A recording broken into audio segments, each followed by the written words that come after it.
आप देख रहे हैं न्यूज़ 24 और मैं हूं वरीशा आपके साथ। क्लब का सदस्य नहीं है फिर भी बार बार मिल रही है न्योता। जी हां, G7 को क्यों है भारत की जरूरत।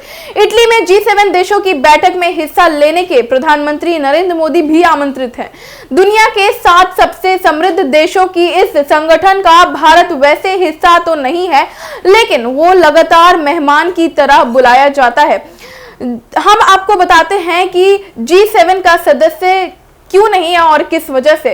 जो बाहरी होने के बाद भी हमें लगातार इनविटेशन मिलता रहा है। इटली में G7 देशों की बैठक में हिस्सा लेने के प्रधानमंत्री नरेंद्र मोदी भी आमंत्रित हैं।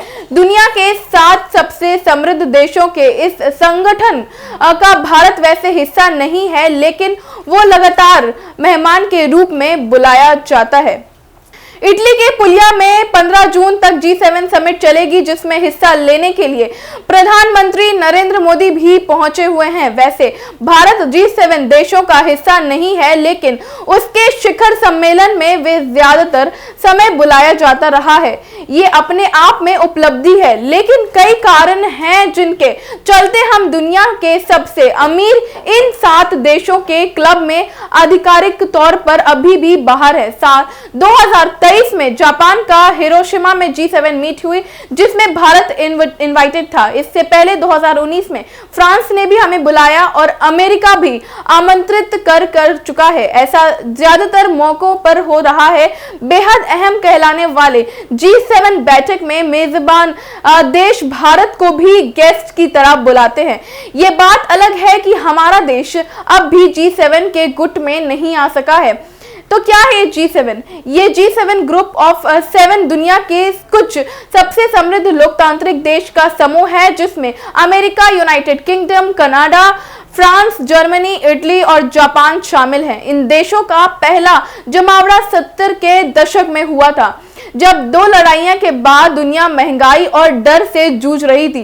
पहली बैठक में कई बातों को लेकर 7 देशों का सामना ग्राउंड पर हुआ था, जिसके फायदा भी दिखा। इसके बाद से समिट होने लगी, तब इनमें रूस भी शामिल हो गया था, लेकिन साल 2014 में विस्तारवादी नीतियों के हवाले से इससे बाहर कर दिया गया। मेजबान देश को यह हक होता है कि वे ग्रुप के सदस्य को अलावा कुछ और देशों का भी बुला सके। इटली ने भारत के साथ यूक्रेन, ब्राजील, अर्जेंटीना, तुर्की, UAE, केन्या, अल्जीरिया और इंडोनेशिया को भी गेस्ट की तरह बुलाया था। इसके अलावा वर्ल्ड बैंक, IMF और UN के चीफ भी आमंत्रित हैं। सदस्य ना होने पर भी भारत को क्यों बार बार बुलाया जाता है? G7 भले ही दुनिया की सबसे उन्नत इकोनॉमिक की गुट माना जाता है रहा है, लेकिन यह पुराने समय की बात है। फिलहाल हमारी GDP $2.5 ट्रिलियन से भी ज्यादा के साथ 3 G7 देशों कनाडा, फ्रांस और इटली के संयुक्त GDP से भी ज्यादा है। वेस्ट में जहां इकोनॉमिक ग्रोथ की संभावना ठहर चुकी है, तो वहीं भारत में ये लगातार ऊपर जा रही है। यही वजह है कि G7 देश इसे अपने से जोड़े रखना चाहता है। भारत को मिलते लगातार आमंत्रणों को देखते हुए अमेरिका थिंक टैंक इंस्टीट्यूट ने कहा था कि कुछ बीते सालों में ये देश G7 का स्थायी गेस्ट बन चुका है।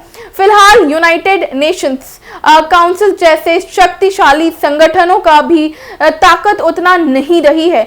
ऐसे में G7 की काफी उम्मीद की जा रही है, लेकिन भारत जैसे देश को बाहर रखकर यह संभव नहीं है। यही वजह है कि UNCC की तरह भी बार बार इस गुट में भारत की सदस्यता की चर्चा छिड़ रही है। हालांकि फिलहाल ये मुमकिन तो नहीं दिखता है, लेकिन वजह काफी हद तक भारत की अपनी नीतियां भी हो सकती हैं। तो फिलहाल इस खबर में इतना ही। ऐसी तमाम खबरों को देखने के लिए आप देखते रहें एक न्यूज़ 24 को। हमारा फेसबुक पेज को लाइक करें और यूट्यूब चैनल एक न्यूज़ 24 को सब्सक्राइब करें। धन्यवाद।